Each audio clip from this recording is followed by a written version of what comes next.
આગળનો પ્રશ્ન છે ઇકોનોમી ઉપર કે માર્કેટ જે છે માર્કેટની બાબતે નીચેનામાંથી કયા જે છે એ કેપિટલ માર્કેટનો ભાગ છે. કેપિટલ માર્કેટ એટલે કે મૂડી બજારનો કયો ભાગ છે. ગુજરાતીની અંદર લોચા મારી દીધા. કેપિટલ માર્કેટનું કેપિટલ માર્કેટ જ નથી નાખ્યું. હકીકતમાં કેપિટલ માર્કેટને શું કહેવાય? મૂડી બજાર કહેવાય.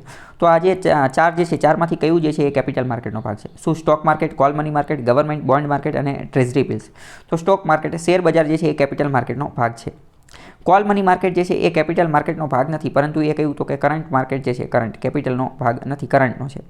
ગવર્મેન્ટ બોન્ડ માર્કેટ જે છે તો એ પણ કેપિટલ માર્કેટનો ભાગ છે, જ્યારે ટ્રેઝરી બિલ જે છે એ નથી. તો આની અંદર જવાબ સ્ટોક માર્કેટ અને ગવર્મેન્ટ બોન્ડ માર્કેટ આ બે જે છે એ કેપિટલ માર્કેટનો ભાગ છે.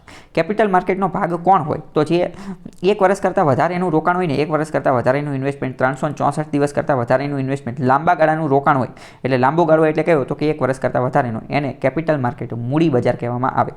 અને એટલે તો જો અહીંયા ટી બિલ્સ આવશે ને અને બોન્ડ આવશે. કેમ? કારણ કે હકીકતમાં જોઈએ ને તો સરકાર દ્વારા જે દસ્તાવેજો સિક્યુરિટી રજૂ કરવામાં આવે ને તો એને ગવર્મેન્ટ સિક્યુરિટી કહેવાય અને ટી બિલ્સે કહેવાય. બેય સરકાર દ્વારા જ રજૂ કરવામાં આવે. તમને એવું લાગે તો બેયના નામ અલગ અલગ કાં રાખ્યા? એક જ કાંનું રાખ્યા? એવું એટલા માટે કારણ કે જો 364 દિવસ કરતાં ઓછું હોય ને તો એને ટી બિલ્સ કહેવાય અને 365 દિવસ કરતાં વધારે હોય ને તો એને ગવર્મેન્ટ સિક્યુરિટી કહેવામાં આવે. બાકી તમારે ડિટેલમાં જાણવું હોય કે ભાઈ આ શું છે, નાણાં બજાર એટલે શું, મૂડી બજાર એટલે શું, ફાઇનાન્સ માર્કેટ એટલે શું, કરંટ માર્કેટ એટલે શું, ટી બિલ એટલે શું, call money, hundi, mutual fund, IPO, આ બધું અમે ડિટેલમાં સમજાવી દીધેલું છે. અને આ ઓલરેડી જીપીએસસીની STI મેઇન્સની અંદર પણ 10-15 માર્કની અંદર આ પ્રશ્ન જે છે એ પૂછાઈ ગયેલો છે. તો આ વિડીયો જોઈ લેજો. આ વિડીયો હું એકવાર ફરીથી પણ અપલોડ કરી દઈશ જેથી તમને આઈડિયા આવી જાય.